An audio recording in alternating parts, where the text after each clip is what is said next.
আসসালামু আলাইকুম। এখন শুনবেন সংবাদ শিরোনাম। প্রধানমন্ত্রী হলেন তারেক রহমান, 4টায় নেবেন শপথ। মির্জা ফখরুল, আমির খসরু, সালাউদ্দিন সহ সিনিয়রদের পাশাপাশি পার্থ, সাকি আর নূরও থাকছেন মন্ত্রিসভায়। এমপি হিসেবে শপথ নিলেন বিএনপি, জামায়াত, এনসিপি সহ নির্বাচিত এমপিরা। সংবিধান সংস্কার পরিষদের সদস্য হিসেবেও শপথ বিরোধীদের।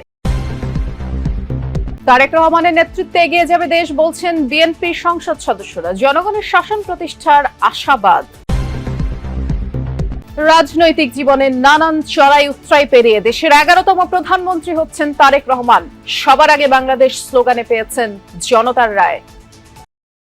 আসসালামু আলাইকুম। এতক্ষণ শুনছিলেন সংবাদ শিরোনাম, এখন শুনবেন বিস্তারিত। মধ্যে যেমনটি জানেন, প্রধানমন্ত্রী হলেন তারেক রহমান। আজ বিকেল 4টায় শপথ মন্ত্রিসভার সদস্যদের। আমরা সংসদ ভবন এলাকা থেকে ঘুরে আসবো। সহকর্মী সাইফুদ্দিন রবিন অপেক্ষা করছেন আমাদের জন্য। রবিন, মন্ত্রিসভার শপথ গ্রহণের প্রস্তুতি কেমন দেখছেন? মন্ত্রিসভায় কারা কারা ডাক পেলেন, একটু বিস্তারিত করে জানান আমাদের। প্রস্তুত জাতীয় সংসদ ভবনের দক্ষিণ প্লাজা, যেই সংসদ ভবনের দক্ষিণ প্লাজায় শপথ নিতে যাচ্ছেন নবনির্বাচিত সরকারের যারা মন্ত্রিসভায় অংশ নিচ্ছেন বা মন্ত্রিসভায় সদস্য হচ্ছেন তারা। শুধু এর আগে বলে রাখি, অনেক অপেক্ষার পর এই ঘটনাটি ঘটতে যাচ্ছে। ঐতিহাসিক, নিঃসন্দেহে একটি অভ্যুত্থান কিংবা দীর্ঘ 17 বছরের তার আন্দোলন সংগ্রামের পর আসলে আজকের দিনে পৌঁছানো বা ত্রয়োদশ জাতীয় সংসদ নির্বাচনের মধ্য দিয়ে নতুন সরকার গঠন, নতুন সরকারের কাছে দায়িত্ব হস্তান্তর করতে যাওয়া। আপনি যেমনটি বলছিলেন যে কারা আসলে এই মন্ত্রিসভায় যোগ দিতে যাচ্ছেন, খানিক চমক, খানিক না বেশ চমকই বলা চলে। বিএনপির এই নবগঠিত মন্ত্রিসভায় হতে যাচ্ছে, অর্থাৎ দলের স্থায়ী কমিটির যে সকল জ্যেষ্ঠ নেতারা রয়েছেন তাদের অনেকেই এই মন্ত্রিসভায় কিন্তু ঠাঁই পাচ্ছেন না। তাদেরকে সংসদীয় কমিটিগুলো যেগুলো রয়েছে সেই সব সংসদীয় কমিটির শীর্ষ নেতা হিসেবে, অর্থাৎ সংসদীয় কমিটির সভাপতির দায়িত্ব সেই সব বন্টন করা হবে। অর্থাৎ ক্ষমতাকে নানানভাবে ব্যবহার করা, অর্থাৎ ক্ষমতার সুষম বন্টন, সেই সবও এক ধরনের নিশ্চিত করা হবে। যদি বলি কারা আসলে মন্ত্রিসভার ঠাঁই পেতে যাচ্ছেন, শুরুতে কয়েকজন প্রতিমন্ত্রীর নাম বলি। এম রশিদুজ্জামান মিল্লাত, বিএনপি যিনি কোষাধ্যক্ষ, জামালপুর থেকে তিনি সংসদ সদস্য নির্বাচিত হয়েছেন, তিনি প্রতিমন্ত্রী হিসেবে দায়িত্ব পালন করতে যাচ্ছেন। যশোর 1-এর নবনির্বাচিত সংসদ সদস্য অনিন্দ্য ইসলাম অমিত, তিনি প্রতিমন্ত্রী হিসেবে দায়িত্ব পালন করতে যাচ্ছেন। এছাড়া দায়িত্ব পালন করতে যাচ্ছেন শামা উবাইদ ইসলাম, শরীফুল আলম, সুলতান সালাউদ্দিন টুকু, ব্যারিস্টার কায়েসা কামাল, ফরহাদ হোসেন আজাদ, তারা প্রত্যেকে প্রতিমন্ত্রী হিসেবে। M A Muhith MP, Abdul Sohel Manzur MP, Bobby Hajjaj MP, Ali Nawaz Mahmud Khayyam MP, তারা প্রতিমন্ত্রী হিসেবে দায়িত্ব পালন করতে যাচ্ছেন।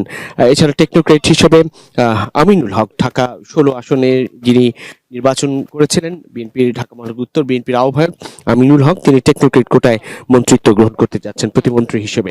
মীর মোহাম্মদ হেলাল উদ্দিন এমপি, হাবিবুর রশিদ এমপি, ঢাকার আরেক সংসদ সদস্য, রাজীব আহসান এমপি, বরিশালের থেকে তিনি নির্বাচিত হয়েছেন, স্বেচ্ছাসেবক দলের সাধারণ সম্পাদক, তিনিও প্রতিমন্ত্রী হিসেবে দায়িত্ব গ্রহণ করতে যাচ্ছেন। আব্দুল বারী এমপি, মীর শাহে আলম, বগুড়া 6-এর বগুড়া থেকে নির্বাচিত তিনি এমপি, তিনি প্রতিমন্ত্রী হিসেবে দায়িত্ব পালন করতে যাচ্ছেন। জুনায়েদ আব্দুর রহিম সাকি, অর্থাৎ জুনায়েদ সাকি, ব্রাহ্মণবাড়িয়া থেকে গণসংহতি আন্দোলনের যিনি নির্বাচিত হয়েছেন গণসংহতি আন্দোলনের হয়ে, এবং এই জুনায়েদ সাকিদের নিয়েই যে জাতীয় সরকার গঠনের প্রতিশ্রুতি ছিল বিএনপি, সেটি অনেকটা দৃশ্যমান হচ্ছে সেই উদ্যোগ। বেশ কয়েকজনই যুগপৎ আন্দোলনে থাকা দলগুলোর নেতাদের মধ্যে, বিশেষ করে ববি হাজ্জাজ, জুনায়েদ সাকি এবং নুরুল হক নূর, তারা প্রতিমন্ত্রী হিসেবে দায়িত্ব পালন করতে যাচ্ছেন। এর বাইরে রয়েছে বিএনপির ইশফাক হোসেন এমপি, ঢাকা 6-এর, তিনিও প্রতিমন্ত্রী হিসেবে দায়িত্ব পালন করতে যাচ্ছেন।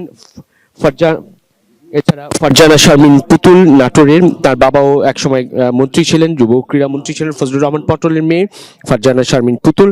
ফরিদুল ইসলাম, শেখ ফরিদুল ইসলাম এমপি, এরপরে নুরুল হক নূর, যেটি বলছিলাম এর আগে। এর বাইরে ইয়াসের খান চৌধুরী এমপি, ইকবাল হোসেন, তারা প্রতিমন্ত্রী হিসেবে দায়িত্ব পালন করতে যাচ্ছেন। কয়েকজন মন্ত্রীর কথা বলি, যেমন আব্দুল আওয়াল মিন্টু, কাজী শাহ মুফাজ্জল হোসেন কায়কোবাদ, মিজানুর রহমান মিনু, নিতাই রায় চৌধুরী, খন্দকার আব্দুল মুক্তাদির MP, Ariful Haque Chowdhury MP, Zahir Uddin Swapan MP, তারা মন্ত্রী হিসেবে শপথ গ্রহণ করতে যাচ্ছেন। এর বাইরে আরো রয়েছেন বেশ কয়েকজনই রয়েছেন। যদি বলি দীপেন দাওয়ান মন্ত্রী হিসেবে শপথ নিতে যাচ্ছেন, আনম এহসানুল হক মিলন, মোহাম্মদ শাখাওয়াত হোসেন জীবন বোধহয়, উনি বিএনপির সাংগঠনিক সম্পাদক, হবিগঞ্জ থেকে নির্বাচিত হয়েছেন। তার বাইরেও শহীদুদ্দিন চৌধুরী অ্যানি, শেখ রবিউল আলম, ঢাকার আরেকজন এমপি, তিনিও মন্ত্রী হিসেবে শপথ গ্রহণ করতে যাচ্ছেন। মোটামুটি বেশ চমক স্পষ্ট এইখানটায়। এছাড়া মন্ত্রী হিসেবে মির্জা ফখরুল ইসলাম আলমগীর, বিএনপি মহাসচিব মির্জা ফখরুল ইসলাম আলমগীর, জনাব আমির খসরু মাহমুদ চৌধুরী, দলের স্থায়ী কমিটির সদস্য, দলের স্থায়ী কমিটির আরেক সদস্য সালাউদ্দিন আহমদ, ইকবাল হাসান মাহমুদ টুকু, হাফিজউদ্দিন আহমেদ বীর বিক্রম, আবু জাফর মোহাম্মদ জাহিদ হোসেন অর্থাৎ ডক্টর AJM জাহিদ হোসেন। আরেকটি বিষয় উল্লেখ করতে হয়, টেকনোক্রেট কোটায় সম্ভাব্য পররাষ্ট্রমন্ত্রী হিসেবেই যিনি দায়িত্ব গ্রহণ করতে যাচ্ছেন খলিলুর রহমান, প্রধান উপদেষ্টার বিশেষ সহকারী হিসেবে যিনি দায়িত্ব, রোহিঙ্গা বিষয়ক কমিটি যিনি দায়িত্ব পালন করছিলেন, সেই খলিলুর রহমান টেকনোক্রেট কোটায় আজকের দিনে শপথ গ্রহণ করতে যাচ্ছেন মন্ত্রী হিসেবে। বেশ কিছু বিষয় এখানে উল্লেখ করার যে এছাড়া এর বাইরেও মন্ত্রী হিসেবে রয়েছেন আমিনুর রশিদ ইয়াসিন, উনি টেকনোক্রেট কোটায় মন্ত্রিত্ব গ্রহণ করতে যাচ্ছেন। কুমিল্লার এই সন্তান, যিনি প্রথমে বিদ্রোহী প্রার্থী হিসেবে প্রতিদ্বন্দ্বিতা করতে যাচ্ছিলেন, মনোনয়ন না পেয়ে পরবর্তীতে বিএনপি চেয়ারম্যান তারেক রহমানের সঙ্গে আলাপ আলোচনা সাক্ষাৎ সেসবের মধ্য দিয়ে তিনি তার সেই বিদ্রোহী হিসেবে প্রার্থিতা প্রত্যাহার করে নিয়েছেন এবং সেই হাজী মোহাম্মদ ইয়াসিন, আমিনুর রশিদ ইয়াসিন, তিনি মন্ত্রী হিসেবে শপথ নিতে যাচ্ছেন। মন্ত্রী হিসেবে শপথ নিতে যাচ্ছেন নারী হিসেবে আফরোজা খানম রিতা এমপি, মানিকগঞ্জের থেকে তিনি নির্বাচিত হয়েছেন। আফরোজা খানম রিতা, তিনি শ্যামাবাই যেমন প্রতিমন্ত্রী হিসেবে দায়িত্ব পালন করছেন, মন্ত্রী হিসেবে পূর্ণাঙ্গ মন্ত্রী হিসেবে আফরোজা খানম রিতা দায়িত্ব পালন করতে যাচ্ছেন। শহীদুদ্দিন চৌধুরী আইনির কথা বলছিলাম।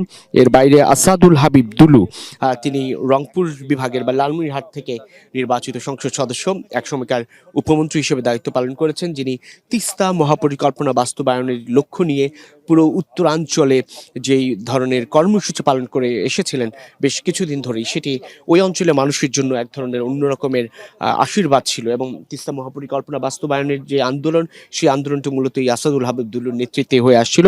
তিনিও উত্তরাঞ্চল থেকে বলা চলে আসাদুল হাবিব দুলু এবার পূর্ণমন্ত্রী হতে যাচ্ছেন। পূর্ণমন্ত্রী হতে যাচ্ছেন মোহাম্মদ আসাদুজ্জামান, যিনি সম্ভাব্য আইনমন্ত্রী। এই অর্থে যে সাবেক অ্যাটর্নি জেনারেল, সদ্য সাবেক অ্যাটর্নি জেনারেল মোহাম্মদ আসাদুজ্জামান, যিনি অ্যাটর্নি জেনারেল পদ থেকে পদত্যাগ করেই সংসদ সদস্য নির্বাচনে অংশ নিয়েছেন, সেই আসাদুজ্জামান। এর বাইরে জাকারিয়া তাহের সুমন, তিনি কুমিল্লার জেলা বিএনপির উত্তর জেলা বিএনপির সভাপতি, তিনি কুমিল্লা থেকেই নির্বাচিত সংসদ সদস্য। কুমিল্লারই 2-3 জন সন্তান আসলে এবার নির্বাচনে মন্ত্রিত্ব গ্রহণ করতে যাচ্ছেন।